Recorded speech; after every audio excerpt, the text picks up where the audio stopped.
விஜய் நடிச்சு 2016ல ரிலீஸ் ஆன படம் தெறி. இந்த படத்தோடைய ஹிடன் டீட்டெயில்ஸ் தான் நாம இந்த வீடியோல பார்க்க போறோம். இந்த வீடியோல ஸ்பாய்லர்ஸ் இருக்கும். இப்ப இந்த படம் அமேசான் பிரைம் ஓடிடில அவைலபிளா இருக்குது. வேணுங்கிறவங்க செக் பண்ணி பாருங்க.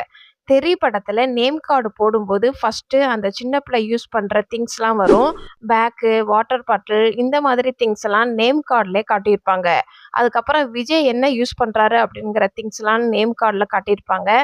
கன்னு, பைக்கு, கிளவுஸு, பேக்கரியில வர things, twinkle twinkle little star rhymes இந்த மாதிரி எல்லாம் வர்ற மாதிரி காட்டியிருப்பாங்க.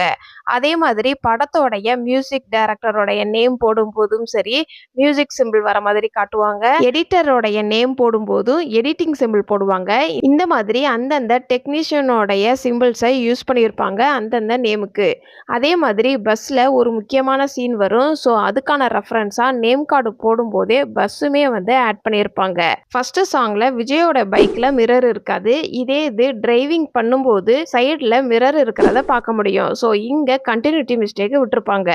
இந்த கதை ஒரு போலீஸ் கதை அப்படிங்கிறதுனால தெரின்னு டைட்டில் கார்டு போடும்போதே போலீஸ் யூனிஃபார்முக்கான ரெஃபரன்ஸாக ஸ்டார் வந்து தான் தெரின்னு டைட்டிலை ரிவீல் பண்ணியிருப்பாங்க. ஃப்ளாஷ்பேக் போர்ஷன் 2010 நடந்த மாதிரியும் அதுக்கான டீட்டெயிலாக ராஜிங்கிற பொண்ணு வந்து காணாமல் போயிருக்கும். அப்போ கேமராவை செக் பண்ணும்போது 2010ன்னு மென்ஷன் பண்ணியிருப்பாங்க.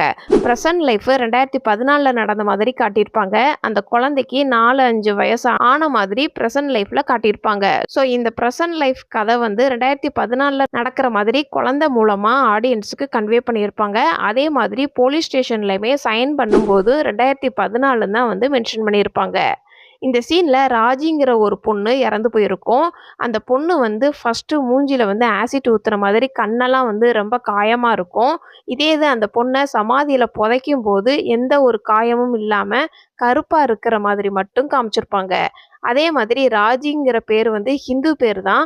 ஆனால் இவங்கள சமாதியில் புதைக்கும் போது கிறிஸ்டின் முறைப்படி புதைச்சிருப்பாங்க. எதனால் கிறிஸ்டின் முறைப்படி புதைச்சிருக்கிறாங்கங்கிறத காட்டியிருக்க மாட்டாங்க. இன்டர்மிஷன் விடும்போது விஜயோடைய ஆள்காட்டி விரலை காட்டி ஐக்கு பதிலாக ஃபிங்கரை மென்ஷன் பண்ணியிருப்பாங்க. இதே மாதிரி தான் பிகில் படத்துலையுமே தம் ஃபிங்கரை காட்டி இன்டர்மிஷனை விட்டுருப்பாரு. விஜய் மித்ராவுடைய ஃபேமிலியை ரெஸ்டாரண்ட்டில் மீட் பண்ண வந்திருப்பாரு. அப்போ மித்ராவுடைய அப்பா வந்து நீ வந்து போலீஸாக இருக்கிறதுனால பொண்ணை கட்டி கொடுக்க முடியாதுன்னு சொல்லியிருந்திருப்பாரு. இந்த கல்யாணத்தில் எனக்கு சம்மதம் இல்லை அப்படின்னு சொல்லியிருப்பாரு. அப்போ விஜய் என்ன சொல்லியிருப்பாருன்னா, இந்த கன்னை ட்ரைனிங் பீரியடில் தான் கன் ஷூட்டுக்காக மட்டும்தான் தொட்டிருக்கிறேன், பெரும்பாலும் நான் கன் எடுக்க மாட்டேன் அப்படின்னு சொல்லியிருந்திருப்பாரு. இந்த டைலாக்கை கனெக்ட் பண்ணுற விதமாக அந்த ரெஸ்டாரண்ட்டில் ஒரு சண்டை வரும். அப்போ ஃபஸ்ட்டு கன் எடுத்து ஒரே ஒரு ஆளை மட்டும்தான் ஷூட் பண்ணாலும் அதுக்கப்புறம் கன்னை வச்சுட்டு ஃபைட் தான் வந்து பண்ணுற மாதிரி காட்டியிருப்பாங்க. அதே மாதிரி இந்த கப்பை எடுத்து நீங்கள் காஃபி குடிச்சிட்டிங்க அப்படின்னா இந்த கல்யாணத்துக்கு சம்மதம் அப்படின்னு சொல்லியிருந்திருப்பாரு. மித்ராவுடைய அப்பா வந்து சம்மதம்னு சொல்ல நினச்சி அந்த கப்பை எடுக்கும்போது கரெக்டாக அந்த கப்லேயே வந்து குறி பார்த்து ஷூட் பண்ணியிருப்பாங்க. அதே மாதிரி இந்த கல்யாணம் நடந்துச்சு அப்படின்னா மித்ரா வந்து இறந்து போயிடுவாங்க அப்படிங்கிறத முன்னாடியே இந்த ஒரு சீன்லையே கன் ஷூட்டிங் மூலமாக கன்வே பண்ணியிருப்பாங்க. அந்த ரெஸ்டாரண்ட்டில் உள்ளக்க வரும்போது 2 பிக்சர் இருக்கும். இந்த 2 பிக்சரை நோட் பண்ணிக்கோங்க. அதே இது அந்த ரெஸ்டாரண்ட்டை விட்டு வெளியில் வரும்போது வேறு 2 பிக்சர் இருக்கிறத பார்க்க முடியும். ஸோ இங்கேயுமே வந்து கண்டினியூட்டி மிஸ் ஆகிருக்கும். விஜய் வந்து மித்ரா கிட்ட உனக்கு என்ன ஆசை, உன்னுடைய ட்ரீம் என்னன்னு கேட்டிருப்பாரு. அதுக்கு மித்ரா வந்து எனக்கு எல்லாமே இருக்குது, எனக்கு எந்த ஆசையுமே இல்லை அப்படின்னு சொல்லியிருந்திருப்பாங்க.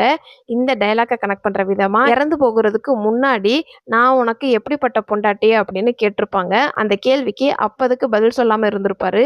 அதுக்குள்ளேயும் கன் ஷூட்டிங் ஆகிடும். இறந்து போகிற அந்த சீனில் உனக்கு நான் எப்படிப்பட்ட பொண்டாட்டி அப்படின்னு திரும்பவும் கேட்பாங்க. அதுக்கு விஜய் வந்து எனக்கு நீ அடுத்த அம்மா அப்படின்னு சொல்லியிருப்பாரு. அதுக்கான ஆன்சர் கிடைச்சதும் அவங்களுடைய லைஃப் வந்து ஃபுல்ஃபில் ஆன மாதிரி காட்டி அதுக்கப்புறம் தான் வந்து கண்ணை மூடி இறந்து போயிடுற மாதிரி காட்டியிருப்பாங்க. அதே சீனில் உனக்கு என்ன ஆசைன்னு கம்பல் பண்ணி கேட்கும்போது சைலண்ட்டாக இருக்கிற இடமா பார்த்து மழை அடிக்கடி பெய்கிற இடத்துல வீடு இருக்கணும், அடிக்கடி ரிப்பேர் ஆகிற மாதிரி பைக் இருக்கணும், அதில் தான் நிவியை வந்து ஸ்கூலுக்கு கொண்டு போய் விடணும், போலீஸ் வேலையெல்லாம் வேண்டாம், சாதாரண வேலையாக இருந்தால் போதும் அப்படின்னு சொல்லியிருந்திருப்பாங்க.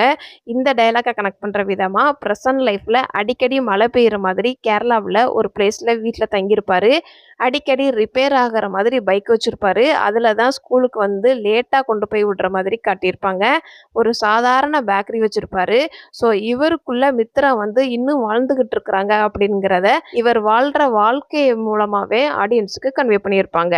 அனி டீச்சர் வந்து விஜய்னா யாருன்னு கூகுள்ல சர்ச் பண்ணி பார்ப்பாங்க. அந்த இடத்துல ஆக்டர் விஜய்னு நேம் வர்றதை பார்க்க முடியும். விஜயும் அவருடைய பொண்ணும் பேபி பேபின்னு மாற்றி மாற்றி கூப்பிட்டுக்குவாங்க. ஏன் அப்படி கூப்பிட்றாங்க அப்படிங்கிறதுக்காண்டி டீட்டெயிலாக ஃப்ளாஷ்பேக் போர்ஷனில் மித்ரா வந்து விஜயை பேபின்னு தான் வந்து கூப்பிட்டுருப்பாங்க. ஸோ அதை வச்சு தான் இவங்க 2 பேரும் ப்ரெசன்ட் லைஃப்பில் மாறி மாறி பேபி பேபின்னு கூப்பிடுவாங்க. கிளைமேக்ஸில் மட்டும்தான் உன் அம்மாவை கொன்னது இந்த தாத்தா தான் சொல்லும்போது மட்டும்தான் அப்பான்னு அவருடைய பொண்ணு வந்து விஜயை பார்த்து கூப்பிடுவாங்க. விஜயோடைய பொண்ணு டூர் போகும்போது ஃபர்ஸ்ட் குட்டா பக்கத்தில் தான் வந்து உட்காந்துருப்பாங்க. அப்போ குட்டா வந்து விஜயை பார்த்து அங்கிள் அங்கிள்னு கூப்பிடுவான். அப்போ செல்லமாக திட்டுவார். இதை கனெக்ட் பண்ணுற விதமாக குட்டா வந்து தண்ணிக்குள்ளே மூழ்கிடுவான். அப்போ விஜய் குட்டாவை காப்பாற்றி கூட்டிகிட்டு வரும்போது குட்டா கண்ணை முழிச்ச உடனே அங்கிள்னு தான் கூப்பிடுவான். உடனே 2 பேருமே வந்து ஹைஃபை பண்ணுற மாதிரி காட்டியிருப்பாங்க. அதே மாதிரி குட்டா தான் வந்து தண்ணிக்குள்ளே மாட்டிக்கிட்டான் அப்படிங்கிறத அவனை தூக்குறதுக்கு முன்னாடியே பஸ்ஸு தண்ணிக்குள்ளே விழுகும்போது அவனுடைய பேக்கு மட்டும் ஃபஸ்ட்டு பஸ்ஸோட கண்ணாடியில் விழுகிற மாதிரி காட்டியிருப்பாங்க. ஸோ இந்த பேக்கு மூலமாக குட்டா வந்து தண்ணிக்குள்ளே மூழ்கிடுவான் அப்படிங்கிறத ஆடியன்ஸுக்கு சிம்பாலிக்காக கன்வே பண்ணியிருப்பாங்க. அதே மாதிரி இந்த பேக்கு வந்து குட்டாவுடைய பேக்கு தான் அப்படிங்கிறதுக்காண்டி ரெஃபரன்ஸாக விஜய் வந்து அவருடைய பொண்ணை ஏற்றி விடும்போது லாங் ஷாட்டில் குட்டா பக்கத்தில் இந்த பேக் இருக்கிறத பார்க்க முடியும். இந்த சீனில் ஒரு சின்ன ஃபேக்ட் என்ன அப்படின்னா 100 அடி உயரத்தில் விஜய் வந்து டூப் போடாமல் ரோப் கட்டி அவரே வந்து கீழே குதிச்சிருக்கிறாரு.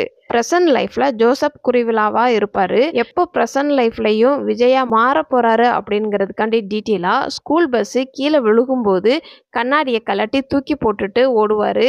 ஸோ அந்த கண்ணாடி மூலமாக விஜயா மாறிட்டாரு அப்படிங்கிறத கன்வே பண்ணியிருப்பாங்க. அதுக்கப்புறம் ஜோசப் குருவிலாவாக வராமல் ஃபுல் அண்ட் ஃபுல் விஜயாவா தான் வந்து வருவார். விஜயா இருக்கும்போது கண்ணாடி போட மாட்டார். ஜோசப் குருவிலாவாக இருக்கும்போது கண்ணாடி போட்டிருப்பாரு. போலீஸ் ஸ்டேஷனுக்கு போனதுக்கு அப்புறம் தான் அனி டீச்சருக்கு விஜயோடைய பேர் வந்து ஜோசப் குருவிலான்னு நேம் தெரியும். ஆனால் அதுக்கு முன்னாடியே பைக் ஆக்சிடென்ட் ஆகிற அன்னைக்கு அவருடைய வீட்டுக்கு நேம் பார்த்தோம் அப்படின்னா ஜோசப் வில்லா அப்படின்னு மென்ஷன் பண்ணியிருப்பாங்க. ஸோ இது மூலமாக ஆடியன்ஸுக்கு இவருடைய பேர் என்ன அப்படிங்கிறத சிம்பாலிக்காக கன்வே பண்ணியிருப்பாங்க. 5 வருஷம் கழிச்சு இவங்களை பழி வாங்க வந்திருப்பாரு விஜய். ஸோ யார் யார் எப்படியெல்லாம் கொன்னாங்களோ அப்படியே தான் வந்து கொல்லுவார். ஃபர்ஸ்ட் போலீஸ்காரர் தான் வந்து மித்ராவை ஷூட் பண்ணியிருப்பாரு. ஸோ போலீஸ்காரரை ஷூட் பண்ணி தலையில தொங்க விட்டுருப்பாரு.